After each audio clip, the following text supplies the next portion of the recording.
آج میں آپ کے لیے ایک دل کو چھو جانے والی کہانی لے کر آئی ہوں۔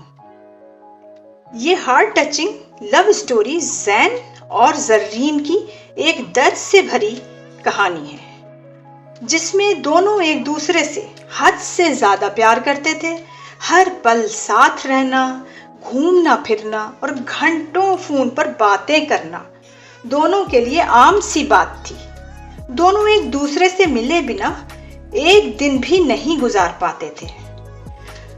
دنیا کی نظر میں وہ لیلا مجنوں کے نام سے جانے جاتے تھے، پر انہوں نے ایک دوسرے کو کبھی پروپوز نہیں کیا تھا۔ دونوں ایک دوسرے کو اپنا بہت ہی پیارا دوست سمجھتے تھے، اور ایسے ہی وقت گزرتا چلا گیا۔ دونوں ایک دوسرے کے ساتھ اتنے خوش تھے کہ انہیں کسی اور کی ضرورت ہی نہیں پڑتی تھی۔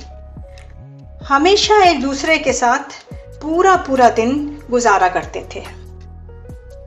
ایک دن اچانک صبح سے شام ہو گئی، لیکن زین کا کوئی فون یا میسج نہیں آیا۔ اس وجہ سے زرین بہت زیادہ پریشان ہو گئی۔ فون کال اور میسجز کا زین کوئی جواب بھی نہیں دے رہا تھا۔ پریشانی اور بے چینی کی حالت میں نہ جانے کتنی کالز اور میسجز کر ڈالے، لیکن زین کی طرف سے کوئی رسپانس نہیں آیا۔ زرین کو سمجھ نہیں آ رہا تھا کہ وہ کیا کرے۔ دیکھتے دیکھتے رات کے 3 بج گئے۔ زرین نے نہ کھانا کھایا نہ پانی پیا، نیند تو اس کی آنکھوں سے کوسوں دور تھی۔ اس کے من میں بس ایک ہی بات گھوم رہی تھی، آخر زین اس سے بات کیوں نہیں کر رہا ہے؟ من میں نہ جانے کہاں سے برے خیالات آ رہے تھے۔ آخر کار زرین نے زین کو ایک لاسٹ میسج کیا: اگر میں تم کو اتنی بری لگتی ہوں تو اب میں تم کو دوبارہ کبھی میسج یا کال نہیں کروں گی۔ اس کے بعد بھی جب زین کا کوئی رپلائی نہیں آیا تو وہ زور سے رونے لگی، اور پتہ نہیں کب وہ روتے روتے سو گئی۔ دوسرے دن صبح جب زرین کی آنکھ کھلی تب اس نے فوراً فون کو اٹھایا اور دیکھا کہ اس میں زین کی ایک مس کال تھی۔ زرین نے بنا کچھ سوچے سمجھے زین کو فون ملا ڈالا۔ جیسے ہی اس کی کال ریسیو ہوئی تو وہ زور سے چلانے لگی: تمہیں ہو کیا گیا ہے؟ تم نے ایک میسج کا بھی رپلائی نہیں دیا، تم اپنے آپ کو سمجھتے کیا ہو؟ اور نہ جانے کیا وہ ایک ہی سانس میں بولتی چلی گئی۔ زین نے خاموشی سے جواب دیا: دیکھو، کل میں بہت بزی تھا اور میں اب روز تم سے بات نہیں کر سکتا، سمجھی؟ میرے بھی کچھ سپنے ہیں اور مجھے تم سے زیادہ میرا کیریئر عزیز ہے۔ میں فی الحال اپنے کیریئر پر فوکس کر رہا ہوں۔ اتنا کہہ کر زین نے فون کاٹ دیا۔ زرین کے پیروں تلے زمین کھسک گئی۔ وہ سمجھ نہیں پا رہی تھی کہ آخر اچانک ایسا کیا ہوا جو زین کل تک اس کے بنا 1 منٹ تک نہیں گزار پاتا تھا، آج وہ اتنی بے رخی سے کہہ رہا ہے کہ وہ اس سے بات نہیں کر سکتا۔ وہ زور سے اپنی بے چارگی پر رونے لگی، اور اس کے سامنے زین کے ساتھ گزارے وقت کی یادیں اس کو پریشان کرنے لگی۔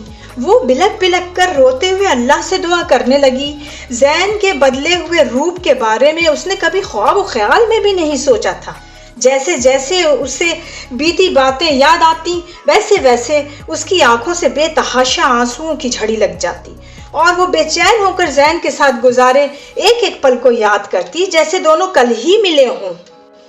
وہ یہ جانتی تھی کہ ہمارا رشتہ جنموں کا ہے، خدا تعالیٰ ایسے ہمیں جدا نہیں کر سکتے۔ وہ روتے ہوئے سجدے میں گر جاتی ہے اور گھنٹوں ایسے ہی روتی رہتی ہے۔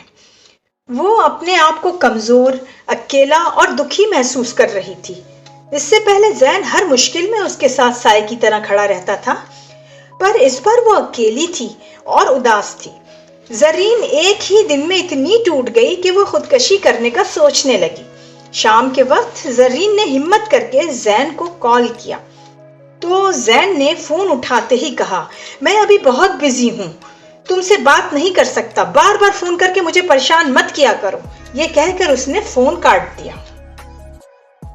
زرین کے نمبر سے رات 8 بجے زین کو فون آتا ہے۔ فون سن کر زین زور سے رونے لگتا ہے اور پاگلوں کی طرح بے تحاشا روتا ہوا ہاسپٹل کے لیے نکلتا ہے، کیونکہ یہ کال زرین کے فون سے اس کی ماں نے زین کو زرین کے ایکسیڈنٹ کے بارے میں بتانے کے لیے کیا تھا، اور ساتھ میں یہ بھی بتایا کہ ہاسپٹل میں زرین بار بار زین کا نام لے رہی تھی۔ جیسے ہی زین ہاسپٹل پہنچتا ہے، زرین اس کی آہٹ سے آنکھیں کھول دیتی ہے۔ وہ کہتی ہے، آخر میں نے کیا کیا تھا جو تم مجھ سے بات نہیں کرنا چاہتے؟ تمہاری بن میں جی کر کیا کروں گی؟ مجھے مر جانے دو۔ یہ کہہ کر اس نے آنکھیں بند کر لیں۔ زین یہ سب دیکھ کر بری طرح رونے لگا اور وہ کہنے لگا کہ غلطی تمہاری نہیں، ہماری قسمت کی ہے۔ میرے دل میں چھید ہے اور میں بس چند ہی دنوں کا مہمان ہوں، اس لیے میں تم سے دور جانا چاہتا تھا تاکہ تم کو دکھ نہ ہو۔ زرین کی آنکھ سے ایک آنسو گرتا ہے اور پھر زرین زین کا ہاتھ پکڑ کر مسکراتی ہے اور آنکھیں ہمیشہ کے لیے بند کر لیتی ہے۔ اس کے چہرے پر وہی معصومیت بھرا سکون صاف نظر آ رہا تھا، اور پھر وہ اپنی آخری سانس زین کی باہوں میں لیتی ہے۔ اسی وقت اچانک زین کی طبیعت خراب ہوتی ہے، اسے شدید ہارٹ اٹیک آ جاتا ہے۔ اس طرح زین بھی اس دنیا کو الوداع کہہ دیتا ہے۔ بہت قسمت والے لوگ ہوتے ہیں جن کو اس دنیا میں سچا پیار ملتا ہے، اور اس سے زیادہ قسمت والے وہ لوگ ہوتے ہیں جو پوری زندگی پیار و محبت کے ساتھ گزار دیتے ہیں، ایک ساتھ جیتے ہیں اور ایک ساتھ مر جاتے ہیں۔ یہاں ہماری اس پیاری سی کہانی کا دی اینڈ ہوتا ہے۔ امید کرتی ہوں کہ آپ لوگوں کو ہماری یہ ہارٹ ٹچنگ لو اسٹوری بہت پسند آئی ہوگی۔ کمنٹ کر کے ضرور بتائیں۔